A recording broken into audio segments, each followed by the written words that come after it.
Gue sih gimana ya? Kalau misalnya ngatur waktu, Berarti emang hidupnya terus kayak aduh ngapain sih sekolah?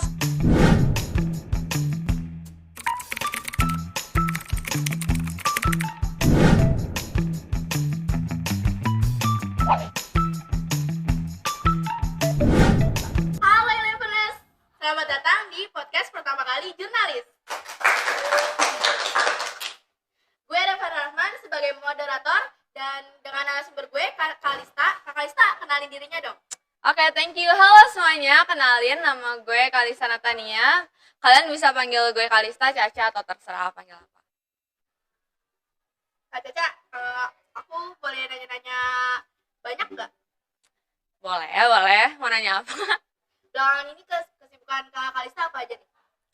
Oke, jadi karena gue tuh udah kelas 12, jadi ya kesibukan gue sama sebenarnya kayak kelas 12 yang lainnya, yaitu ya ujian-ujian pasti. Terus baru ini juga gue kan ngerjain TO. Senin besok juga gue ada Prau SK gitu. Sibuk ya kayaknya kelas 12 lagi. Oh sibuk. iya, benar. Sibuk banget. Dari kesibukan itu Kak Kalista pasti punya hobi kan? Kalau boleh tahu Wah. hobinya apa tuh? Jujur sih sebenarnya kalau mau nyebut hobi gue itu rebahan ya.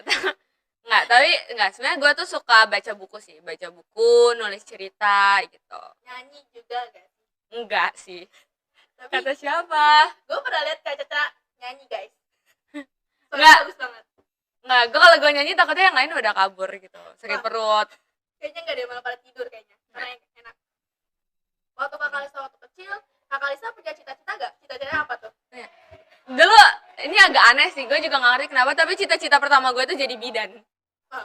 Agak aneh ya. Agak aneh. Beda banget sama yang sekarang. Iya, terus gue SMP gue pernah mau jadi fashion designer. Terus gue pernah mau jadi psikolog. Oh, kayaknya jauh banget sama jurusan kakak sekarang ya kayaknya. Benar. Itu gimana tuh? Kok bisa kepikiran buat ambil jurusan akuntansi? Sebenarnya kan gue lulusan SMP itu tahun 2020, yang kita tahu itu masih covid gitu kan. Nah, dan waktu itu tuh memang harusnya yang tadinya masih pakai NEM karena masih ada UNBK, tapi tiba-tiba diganti jadi pakai umur waktu itu.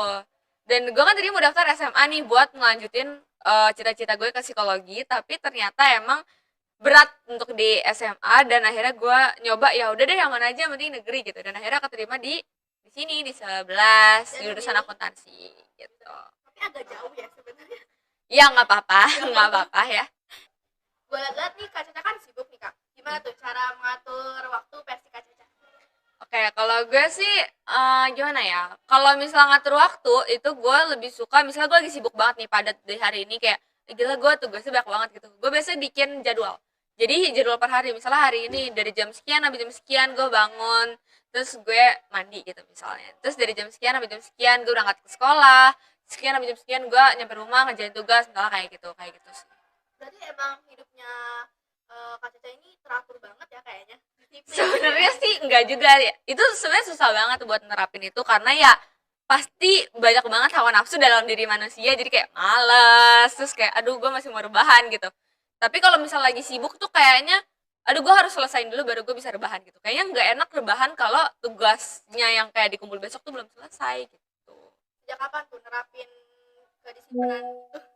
Dari kapan ya? Kayaknya dari pas masuk SMK aja sih. Soalnya sibuk-sibuknya tuh kayak berasanya sejak masuk SMK aja. Kayaknya susah banget sih buat gue Kak kalau untuk kayak gitu. Tapi gue juga susah sih sebenarnya. Ada nggak sih kalanya Kak Kalista tuh nggak pede gitu, merasa nggak pede? Kan aku lihat nih, Kak Caca kan selalu pede gitu tampil di depan orang-orang. Ada nggak waktu kakak tuh merasa nggak pede gitu, kayak nggak percaya diri lah? Sebenarnya kalau ceritanya kayak gitu pasti sering banget nggak sih, kayak gue Manusiawi. iya benar manusiawi, dan kadang gue di sini kayak gini, tapi kan gue di rumah belum tentu kayak gue yang sekarang. Bisa aja pernah nggak sih ngalamin di sekolah ketawa-ketawa nyampe rumah nangis gitu? Itu kayaknya yang nonton juga sering banget ya hal kayak gitu. nangis gitu. Sekolah pede banget, iya gila gue cantik banget, nyampe rumah aduh gue jelek banget, aduh gue goblok banget gitu. Kayaknya itu relate banget sih sama yang nonton juga, sama gue juga. Bener. Kan kakak Caca udah kelas 12 nih. Gimana sih perasaan kak Caca bisa sampai naik ke kelas 12 gitu, kayak ih kok gue udah kelas 12 aja gitu. Gimana tuh perasaannya, kayak Pasti iya sih, itu gimana ya, awal-awal masuk gue awal-awal gue masuk 11 itu kan online, dan itu tuh bener-bener ngebosenin itu, dan aduh males banget gitu, kayak ih, ngapain sih sekolah, sekolah juga ogah-ogahan, ngerjain tugas juga ogah-ogahan. Terus tiba-tiba pas kelas 12 itu baru ketemu teman-teman, kan kita PTM efektif itu kelas 12 ya. Baru ketemu teman-teman, ngerasain itu sekolah beneran setelah 2 tahun ngalamin sekolah bohong-bohongan, sekolah di rumah gitu. Awal-awalnya mungkin agak canggung karena kita tuh selama ini ngeliatnya dari layar Google Meet ya kan. Terus baru tiba-tiba masuk kayak, oh ternyata muka aslinya kayak gini gitu. At first pasti ngerasa kayak ih gitu aneh pasti, dan dulu tuh setiap PTM excited banget mau sekolah nggak sih, karena jarang sekolah, jadi kan sekolah kalau nggak salah waktu itu seminggu sekali atau 2 minggu sekali gitu, excited banget setiap mau sekolah. Terus makin sekarang pernah juga ngalamin masa dimana capek, aduh capek banget sekolah, rumah gue juga jauh kan, capek banget sekolah. Terus sekarang ini pas mau ujian-ujian gue malah ngerasain kayak kelas yang happy banget, kompak banget, solid banget, dan bener-bener nggak rela buat ninggalin mereka, dan dengan tujuannya masing-masing. Kayak teman-teman gue, oh nanti teman-teman gue bakal punya teman lagi, nggak bakal bisa kumpul-kumpul bareng kayak dulu gitu. tapi ngerasain itu malah pas lu nya udah mau lulus gitu. Iya ya. benar, tapi semua orang pasti kayak gitu nggak sih? Pasti. Kelas 10, kelas 11 pasti kayak, ih kesel banget, gue nggak suka deh temenan sama dia gitu. Nanti pas kelas 12, aduh gue sayang banget sama temen-temen gue gitu. Pasti lah, apalagi kalau di 11 tuh sistemnya nggak diacak ya. Nah, Iya, kalau benar. kelas 11 tuh nggak diacak. Iya benar. Jadi kayak makin lama tuh makin sayang gitu. Tapi ada juga makin lama makin benci bisa. Nah, ada Ada. beberapa lah ya. Tapi kalau gue sih makin lama makin sayang. Kayaknya gue juga bakal sayang sama Kak Caca sih, guys. Oh, Sama Kak Caca di 11 pernah ada masalah nggak? Kalau boleh tahu apa tuh masalahnya? wah masalah di 11 apa ya? Kayaknya sih kan gue setahun ya. Maksudnya ngerasain kayak, oh gue baru setahun nih sekolah di 11 gitu. Sejauh ini gue belum pernah ngerasain masalah yang berarti sampai keinget di otak gue. Paling kalau berantem sama teman gitu pasti ada. Circle sama circle gitu berantem itu ada. Tapi sisanya kayaknya nggak ada yang eh mengganggu banget sih kalau untuk masalah. Paling apa ya, masalah kelas kayak ketahuan CCTV lagi tidur-tiduran gitu sih palingan. Uh, gue mau masuk ke pertanyaan dari kita nih, tim jurnalis nih. Oh iya kan? boleh Kan ayo Kak lanjut Caca- lanjut. ya. Teman-teman, kalian tuh harus tahu ya, Kak Caca itu mantan ketua jurnalis gitu. Ya benar, gue baru lengser by the way. Iya. Baru lengser bulan kemarin. Nah, gimana tuh pengalaman kakak selama jadi ketua jurnalis sebelum angkatan kita ya, angkatan kelas kita berarti? Uh, um, Jujur gue masih gimana ya, rada kurang efektif sih menurut gue waktu angkatan gue megang, karena kita masih masa peralihan nih dari dari online ke offline. Kan itu kayak dulu tuh gimana ya, eskul tuh tinggal buka HP, absen, terus mantengin grup WA. Sekarang tuh kayaknya udah nggak bisa kan, karena semua kegiatan kita itu udah langsung.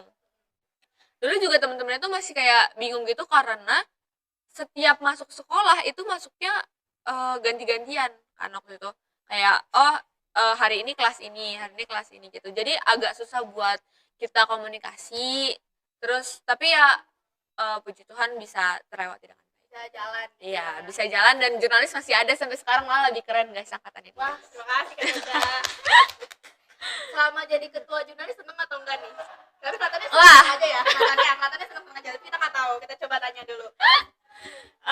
Seneng nggak ya? Seneng sih, pasti seneng sih, cuman ya kalau ada masalah wajar ya dalam setiap organisasi. Maksudnya itu bukan suatu hal yang bisa kita hindarin, tapi masalah itu harusnya emang kita hadapin untuk bisa bikin organisasi itu lebih baik ke depannya gitu. Harapan kakak buat jurnalis nih ke depannya gimana nih Kak? Oh, harapan gue buat jurnalis pasti makin sukses, teman-temannya juga makin Amin, rame. Amin. Udah gitu makin aktif juga, karena gue lihat permasalahan jurnalis dari tahun ke tahun tuh masih sama aja, yaitu pendiam gitu, orang-orangnya tuh nggak aktif, terus kesannya kayak kok jadi malas-malesan gitu, nggak ada. Padahal kan harusnya sebagai kita anggota jurnalis ini nggak sih aktif berpendapat, aktif bersuara, mau ngeluarin pendapat, mau ngeluarin statement gitu. Tapi di sekarang yang gue lihat tuh kayak teman-teman tuh pada malu, terus jaim juga ya kan, pasti pernah kan ngalamin kayak gitu. Nggak banget sih Terus kayaknya. ngerasa kok ih gila sepi banget jurnalis gitu. Itu sih harapannya makin rame, makin asik, makin kompak, terus bisa berdampak bukan cuma buat anak jurnalis, bukan cuma buat SMK 11 tapi buat teman-teman yang lain. Tapi kayaknya insya Allah nih angkatan kita bakal lebih asik deh kayaknya, doain aja. Harus lebih Harus asik. ya. Iya harus lebih asik. Selama Kak jadi ketua pernah ada masalah gak? Kayak masalahnya tuh besar gitu, ceritain dong Kak. Selama jadi jelas kayaknya sih belum ada ya. Cuman masalah terbesar gue menurut gue ya itu ya tadi ya yang temen-temennya itu pada diem, nggak aktif, nggak mau ngeluarin statement, padahal kayak bertolak belakang banget sama yang namanya jurnalis gitu. Ya gitu sih, paling ada lagi nggak ya masalah, kayaknya nggak ada sih, jurnalis tuh adem ayem aja sebenarnya. Iya, sebenarnya emang kelihatannya gitu sih. Pas pertama kali gue ngeliat eskul jurnalis di mata gue pikir kayak ya udah jurnalis aja. Oh Asik iya benar, sebenarnya. ada lagi satu sebenarnya masalah waktu awal-awal kalian nih kelas 10 itu pada MPLS. Jadi kan aku tuh ada Demesco, terus jurnalis juga udah buat kayak brochure gitu kan, dan gue suruh teman-teman yang mau daftar itu tolong WA gue. Terus kan di angkatan gue itu aku tuh banyak kan yang jadi ketua eskul, dan itu mereka tuh udah sombong-sombong gitu loh, yang masuk rohis udah segini loh, yang masuk PMR udah segini, masuk bahasa juga segini. Terus gue kayak kok jurnalis yang masuk dikit banget ya, kayaknya nggak ada yang tertarik gitu loh sama jurnalis, padahal effortnya tuh udah gede, bener-bener kita buat brochure, terus kita dari kelas ke kelas nawarin jurnalis. Perasaan yang lain tuh kayak santai-santai aja, tapi kok anggotanya banyak gitu, paling gitu sih. Sebenarnya pandangan pertama kali gue nih ya, jujur pas gue tahu ada eskul jurnalis di 11 tuh penasaran banget sih. Kayak jurnalis itu apa sih gitu kan? Kan gue tahu nih jurnalis itu kan wawancara Iya kayak benar-benar. gitu kan. Nah, gue pikir kita kerjanya wawancara gitu, kayak pelatihan wawancara. Ternyata banyak sih yang dipelajarin di jurnalis, kayak skill bicara di depan orang-orang Benar. kayak gitu. Benar-benar. Terus cara foto-foto, video-video gitu. Gue pikir cuma wawancara-wawancara aja. Mungkin orang-orang yang kenapa banyak yang nggak minat kelihatannya waktu awal-awal, nggak tahu, mereka tuh nggak tahu sebenarnya Kak, nggak Iya, tahu benar. apa itu jurnalis sih kalau kata gue. Karena gue juga ngerasain hal itu. Terus gue juga sebenarnya masuk jurnalis awalnya karena gue nggak mau capek olahraga sih. Iya. Wow, alasannya sangat menarik. Terus gue kayak terus gue juga menarik banget nih jurnalis apa sih isinya. Kebetulan banget gue suka ngomong ya. Jadi Tapi gue juga gak nyalain, soalnya gue juga dulu masuk, kenapa gue waktu kelas 10 milihnya jurnalis, karena dulu gue mikir kayak wah gila, gue gak pernah nemuin ada sekolah yang punya ekskul jurnalis, kan dikit banget kan. Makanya pas gue ngelihat ada jurnalis itu tuh kayak oh menarik banget, dan gue jadi penasaran gitu.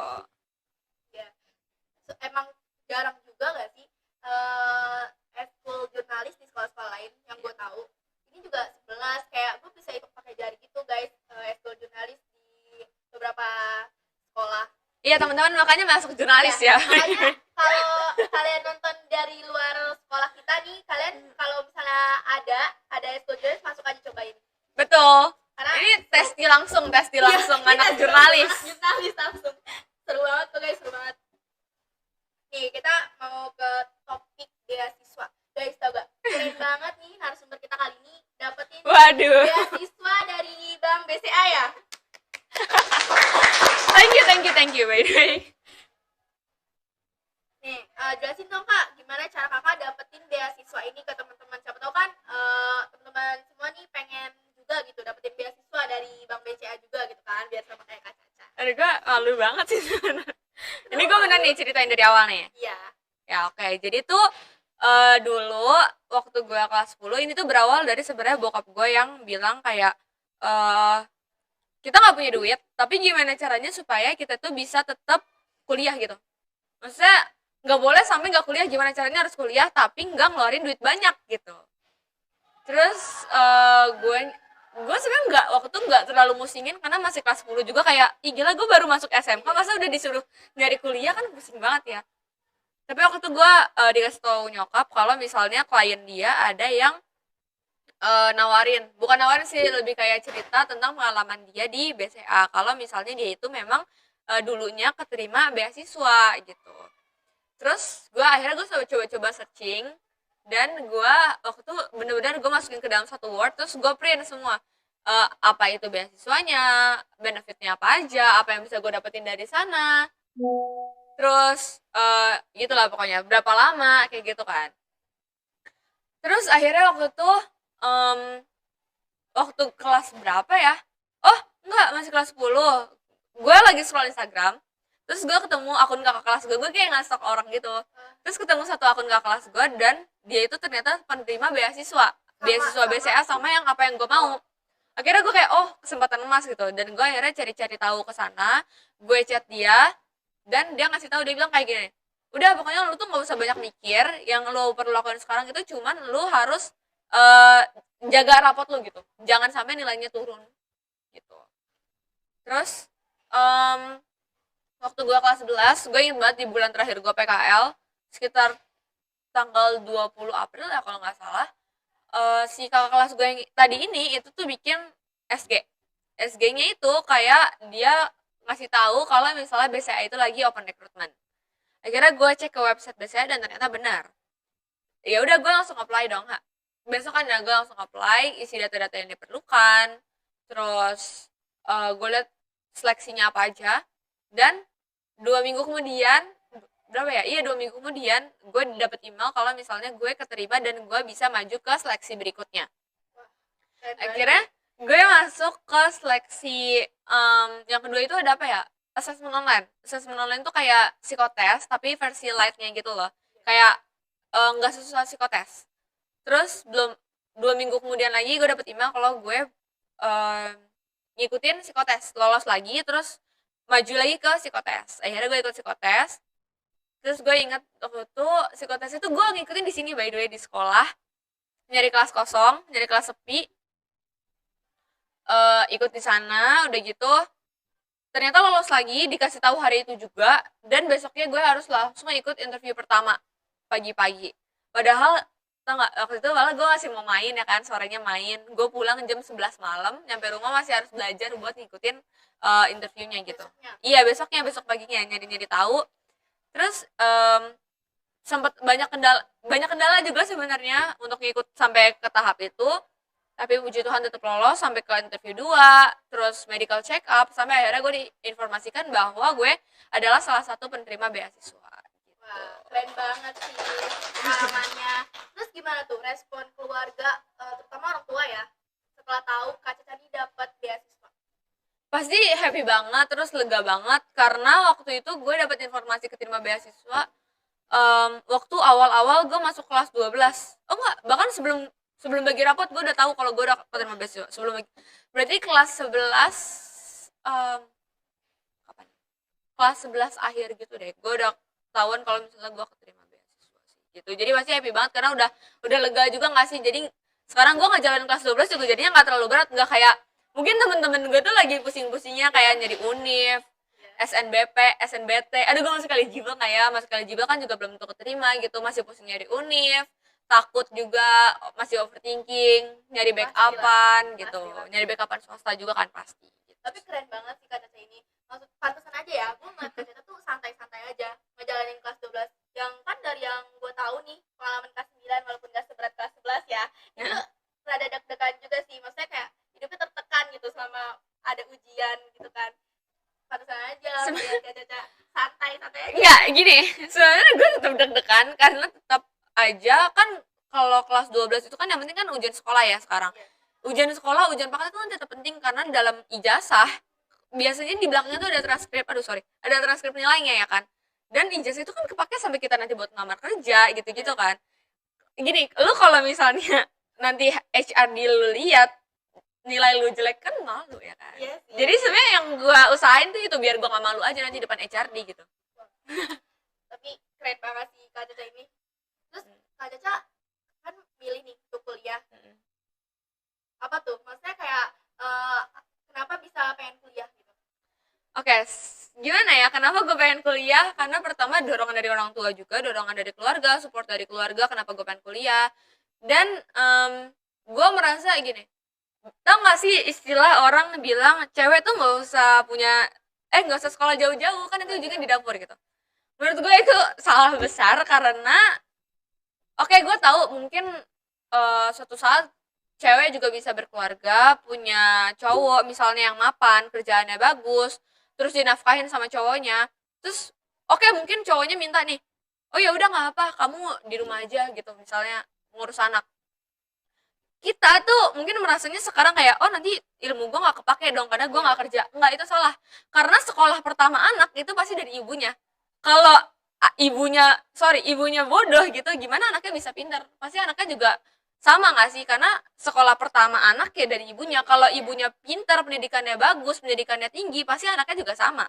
Ya. Tapi gue juga salah satu perempuan yang nggak setuju ya sama statement tadi, kayak perempuan tuh ujung-ujungnya di dapur. Gue agak kayak, waduh, masa sih gitu kan? Ya bener. Karena kan perempuan juga bisa sukses dong, bisa kayak laki-laki. Emang kita Lagian kan maksudnya dunia ini kan makin lama makin berkembang ya, terus maju, pasti nggak bakal stuck di sini-sini aja.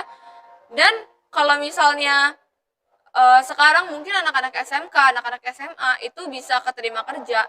Tapi gini, kita lihat aja sekarang S1 aja masih banyak yang nganggur ya nggak? iya bener banget sih. Makanya kita harus lanjutin kuliah, maksudnya lanjutin pendidikan maksud gue setinggi mungkin, karena kita nggak tahu makin lama dunia makin maju itu, maksudnya kita masih bisa nggak gitu survive di dunia gitu. Takutnya kita nggak keterima kerja gitu sih. Tapi gue juga agak takut ya kalau misalnya soal nilai, soal beasiswa. Gue ini salah satu orang yang pengen banget dapat beasiswa tapi nggak ada usahanya, Kak. Nih buat kalian semua nih, teman-teman semua ya, kalau kalian mau dapetin beasiswa kayak Kak Caca, bisa nanya langsung juga ke IG-nya. Oh iya, boleh. Nanti ada di bawah, nanti ada di bawah. Ada di bawah. Tolong editor, tolong ya. Ada di bawah, nanti tolong. Kita tanya langsung ke Kak Cacanya gimana cara-caranya. Yang dari gue tahu sih ngejaga rapot aja kali ya. Iya, Dari benar-benar. kelas 10 sampai kelas Kalau 12. sekarang lebih ke arah jaga rapot. Pokoknya kalian kalau misalnya masuk SMA atau SMK, rapot kalian jangan sampai turun, karena bukan cuma untuk dapetin beasiswa yang kayak gitu, tapi buat SNB. Sorry, gue nggak tahu sih sebenarnya karena gue nggak ngikutin. Cuma buat nyari PTN juga itu rapotnya harus meningkat kan, ya kan? Benar kan? Iya gitu, harus meningkat. Jadi itu nggak boleh kayak naik turun, walaupun kalian tuh tingginya tinggi banget, kayak rata-rata semester ini 92, rata-rata semester besok 90 misalnya, itu tetap nggak bisa. Jadi rapot tuh gimana caranya harus tetap naik gitu. Kayak gitu. Ternyata kayak gitu ya. Iya emang. Tapi gue baru tahu sih sekarang kalau yang itu. Maksudnya kita walaupun nilainya besar tapi rapotnya gak stabil, ternyata gak bisa. Gak bisa, harus dijaga, harus stabil. Walaupun kalian nih mungkin meningkat ya dari 80, 81, 82, mendingan kayak gitu daripada kalian 90, 87, 92, misalnya 80 gitu. Kayak gitu nggak bisa. Gimana, ada tips gak sih Kak dari Kakak buat ngejaga nilai rapot gitu dari semester 1 sampai semester 5 ya? Wah, dari gua ngejaga rapot gimana ya? Sebenarnya gue juga nggak ada usaha lebih sih buat ngejaga rapot gue. Cuman yang paling apa yang lu bisa lakuin hari ini, lakuin hari ini gitu. Jangan lu nunggu besok. Apa yang bisa lu kerjain hari ini, ya udah lu kerjain hari ini. Daripada lu buka Instagram nganggur, kan mending kayak ngerjain tugas kalau memang lagi mood gitu. Kadang gue juga mood-moodan gak sih? Iya. Gue juga mood-moodan kayak gue lagi pengen ngerjain tugas, kadang gue lagi nggak mau ngerjain tugas, jadi gue ya udah gitu. Ya gitu sih. Kurang percaya sih ya kalau Kak Caca males sama ngerjain tugas. Gue gak kurang Oh percaya. sebenarnya gue tuh orangnya malas, cuma gue penakut. Lebih kayak gue tuh malas tapi gue takut diomelin, gue malas tapi gue takut nilai gue jelek, kayak gitu. Makanya gue belajar bukan karena gue rajin, tapi lebih karena gue takut nilai gue jelek. Bukan karena gue mau nilai gue bagus, tapi karena gue takut nilai gue jelek gitu. Tapi jujur gue juga tipe orang yang takut ya Kak, nilai gue jelek tapi gak ada usahanya. Luar biasa. Kayak gitu. Gak boleh jadi contoh, jangan dicontoh. Jangan contoh. Contohnya ini aja ya guys. Gue juga Gak juga sih, jangan contoh gue guys. contoh sih bagus, keren, dapat beasiswa. Kalian juga semua pada mau kan pastinya dapat beasiswa. Terus jadi kalau kelas 12 santai kayak Kak Caca ya kan, siapa yang gak mau? Enggak juga. Oke nih, pertanyaan terakhir. Oke. Kasih pesan gitu loh buat SMK 11 nih. Waduh, kacau. Ya buat SMK 11, buat seluruhnya kayak gitu loh Kak. Kasih dong. Gimana ya, karena kita lagi ngomongin soal pendidikan ya teman-teman, kalau masih ada waktu, pertahankanlah nilai kalian, usahakan sebaik-baiknya, karena ya kalian tahu pasti waktu itu kan gak bisa diulang kan. Jadi gimana caranya supaya kalian tuh bisa jaga rapot kalian, jaga nilai kalian. Oh kalau bisa ikut organisasi itu juga penting banget, bener-bener penting buat lomba-lomba organisasi pengalaman tuh juga harus ditingkatin gitu, makanya masuk jurnalis. Itu dia, jangan lupa masuk jurnalis, apalagi buat ini anak-anak 11 ya, SMP Iya. 11, tolong masuk jurnalis. Masuk jurnalis 11 itu Iya. sangat berwarna sekali Betul. ekskulnya bener. Sangat asik sekali. Oke, terima kasih nih Kak Caca Ih, udah gila. meluangkan waktunya. Thank you Buat kita banget. semua. Makasih ya. Thank you makasih banget. banyak. Thank you banget jurnalis 11 sudah undang gue. Semoga kedepannya bisa lebih asik lagi nih podcastnya dan jangan lupa ramein, oke? Dadah. Dadah.